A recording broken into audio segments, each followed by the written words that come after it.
Magandang araw po sa ating lahat. Dito para po sa ating Bible knowledge sa araw na ito ay sabi ng Proverbs 13:10, "Only by pride cometh contention, but with the well-advised is wisdom."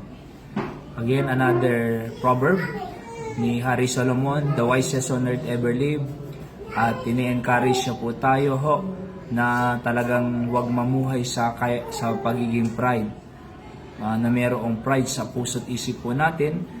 Oo, sabi niya, kasi pagka nagkaroon po ng pride, ay cometh contention, may pag-aaway, may conflict. Alright, so, but the well-advised is wisdom. Pero yung well na advice from the Word of God ay wisdom. Ang Diyos po, gusto niya pong sa loob ng marriage po natin, merong wisdom, may humility. And pag may pride, contention, talagang argument po yan, away po yan, conflict po yan. Magkakainitan po yan. Bago nagkaroon ng contention, pride muna.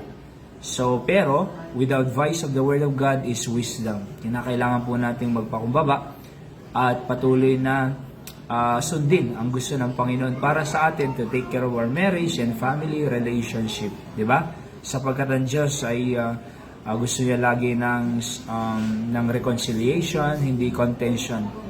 Ang Diyos gusto niya ng sweet spirit, hindi po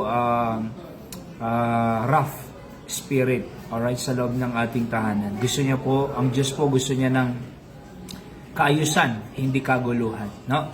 Pero syempre, ang diablo, ang pride ay attitude ng diablo, gusto niya laging contention, away-away, siraan, hanggang sa nag-divorce, nagsiseparate, hanggang sa hindi na sila magkasundo. Pero ang Diyos lagi po siyang not for contention, but for reconciliation. Alright?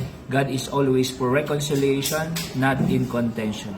Okay? The devil wants contention and separation. Pero sa Diyos, gusto niya ng reconciliation. Ganun po dapat tayo. Pasan po natin yung makontrol tayo ng ating emotion, ng ating pride, kundi magpakumbaba po tayo at sumunod sa wisdom ng Diyos. Diba? To love our wife, to love our family, and even our loved ones and people around us. Okay? So yan po ang ating Bible knowledge of the day for today. God bless you po.